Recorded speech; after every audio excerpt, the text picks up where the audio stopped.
హైదరాబాద్ పురాణ పూల్స్ వాళ్ళ ఘాట్ దగ్గర ఆలయంలో చిక్కుకున్న వారిని హైడ్రా, ఎస్డీఆర్ఎఫ్, డీఆర్ఎఫ్ సిబ్బంది రక్షించారు. మూసీ వరదతో జగన్నాథ్, రాజు, మహేంద్ర, ఆశీష్ ఆలయంలోనే ఉండిపోయారు. ఈ నలుగురిని అటకెలకు క్రేన్ సహాయంతో రక్షించారు. మరిన్ని వివరాలు మా ప్రతినిధి మణికంఠ అందిస్తారు. రెండు తెలుగు రాష్ట్రాల్లో భారీ వర్షాలు దంచుకొడుతున్నాయని చెప్పుకోవచ్చు. మరోవైపు తెలంగాణ రాష్ట్ర వ్యాప్తంగా వర్షాలు అయితే పెద్ద ఎత్తున పడుతూ ఉన్నాయి. భారీ వర్షాలు కురుస్తున్నాయి. హైదరాబాద్ నగర వ్యాప్తంగా ఎక్కడికక్కడ జనజీవనం స్తంభించిన పరిస్థితులు కూడా కనిపిస్తున్నాయి.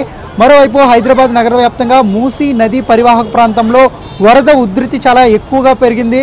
ప్రస్తుతం పురాణ పూల్ వద్ద ఆలయంలో నలుగురు సిబ్బంది అయితే చిక్కుకున్నారు. వరద ఉధృతికి ఆలయంలో ఉండిపోయారు. ప్రస్తుతం హైడ్రా సిబ్బంది, అలాగే జిహెచ్ఎంసీ అధికారులు, ఎస్డీఆర్ఎఫ్ సిబ్బంది ప్రత్యేకంగా క్రెయిన్ల సహాయంతో ప్రస్తుతం వారిని రక్షిస్తూ ఉన్నారు. మనం చూసుకోవచ్చు పురాణ పూల్ వద్ద శివాల ఘాట్ ఆలయంలో ఆలయం వద్ద ఉన్న శివాలయంలో ప్రస్తుతం నలుగురు అందులో చిక్కుకుపోయారు. నిన్న రాత్రి అకస్మాత్తుగా పెరిగిన వరదలకు వాళ్ళు అప్పటి నుంచి కూడా లోపలే ఉండిపోయారు. అయితే నిన్న బయటికి వద్దాము, వాళ్ళ ప్రాణాలు రక్షించుకునేందుకు వాళ్ళు ఆ వరదల నుంచి బయటకు వచ్చే ప్రయత్నం చేశారు, ప్రాణాలను రక్షించుకునే ప్రయత్నం చేశారు. అయినప్పటికీ అప్పటికే వరద ఉధృతి చాలా ఎక్కువగా ఉండడంతో ఇక లోపలే ఉండిపోయారు. వాళ్ళకి తినడానికి ఆహార పదార్థాలు కూడా లేకపోవడంతో వెంటనే స్థానికులు హైడ్రా సిబ్బందికి, అలాగే జిహెచ్ఎంసీ అధికారులకు సమాచారం అందించారు. వెంటనే హుటాహుటిన ఘటనా స్థలానికి చేరుకున్న అధికారులు ప్రస్తుతం వాళ్ళని రెస్క్యూ చేసేందుకు అన్ని విధాలుగా కూడా ప్రయత్నించారు. అయితే తీవ్ర స్థాయిలో చాలా పెద్ద మొత్తంలో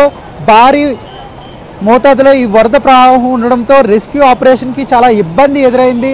హైడ్రా సిబ్బంది చేరుకున్నారు, అలాగే జిహెచ్ఎంసీ అధికారులు చేరుకున్నారు, అలాగే వారితో పాటుగా ఎస్డీఆర్ఎఫ్, ఎన్డీఆర్ఎఫ్ సిబ్బంది కూడా చేరుకున్నారు. అయినప్పటికీ పూర్తి స్థాయిలో చాలా పెద్ద ఉధృతంగా కూడా మూసీ నది పొంగి పొరలడంతో మొత్తం రెస్క్యూ ఆపరేషన్లు, అలాగే వాళ్ళు ఏవైతే రెస్క్యూ చేయాలనుకున్నారో వాళ్ళందరినీ కూడా బయటకు తీసుకురాలేకపోయారు. ఎట్టకేలకు మనం చూసుకోవచ్చు విజువల్స్లో కూడా ఆలయ ప్రధాన అర్చకుడు ప్రస్తుతం క్రెయిన్లో అయితే ఉన్నారు. అలాగే ఇతర సామాన్లతో పాటు ఇతర సిబ్బందిని కోసం కూడా పూర్తి స్థాయిలో ప్రస్తుతం ఎన్డీఆర్ఎఫ్ సిబ్బంది లోపలికి వెళ్ళారు. ఎస్డీఆర్ఎఫ్ సిబ్బంది కూడా, హైడ్రా సిబ్బంది వాళ్ళంతా కూడా లోపల అయితే సెర్చింగ్ చేస్తున్నారు. ఎందుకంటే కొన్ని విలువైన వస్తువులతో పాటు ఇంకెవరైనా ఉన్నారా అనే దాంట్లో కూడా ప్రస్తుతం వాళ్ళైతే నిర్ధారణకు మరి ఒకసారి లోపలికి వెళ్ళారు. ఇప్పటికే ముగ్గురిని అయితే చాలా సురక్షితంగా హైడ్రా సిబ్బంది, అలాగే ఎస్డీఆర్ఎఫ్ సిబ్బంది లోపల నుంచి బయటికి అయితే తరలించారు. వాళ్ళని సురక్షితంగా ప్రస్తుతం ఆ సురక్షిత ప్రాంతానికి తరలించారు. మనం చూసుకోవచ్చు హైడ్రా సిబ్బంది ప్రస్తుతం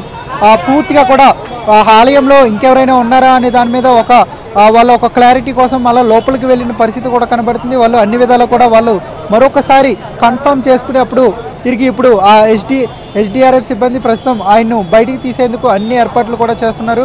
ప్రస్తుతం మనం విజువల్స్లో కూడా చూసుకోవచ్చు నీటి ప్రవాహం చాలా ఉధృతంగా వేగంగా ఉండడంతో అన్ని ప్రయత్నాలు విఫలమైతే వచ్చాయి. రెస్క్యూ ఆపరేషన్ కూడా ఎలా చేయాలని అధికారులంతా కూడా డిస్కషన్ చేసిన అనంతరం ప్రస్తుతం క్రెయిన్ సహాయంతో సురక్షితంగా ఇప్పటికే ముగ్గురిని అయితే సురక్షిత ప్రాంతానికి తరలించారు.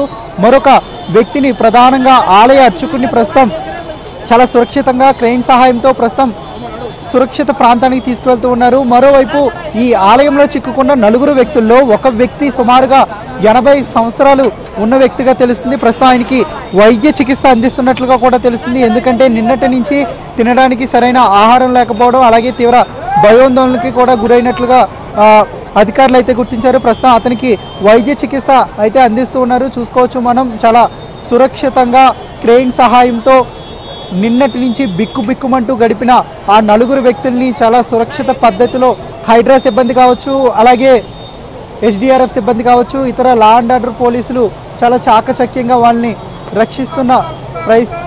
వాళ్ళని చాలా సురక్షితంగా రక్షిస్తున్న దృశ్యాలను కూడా మనం చూసుకోవచ్చు. ప్రస్తుతం క్రెయిన్ సహాయంతో నలుగురు సిబ్బందిని అయితే ప్రస్తుతం సురక్షిత ప్రాంతానికి అయితే తరలించారు.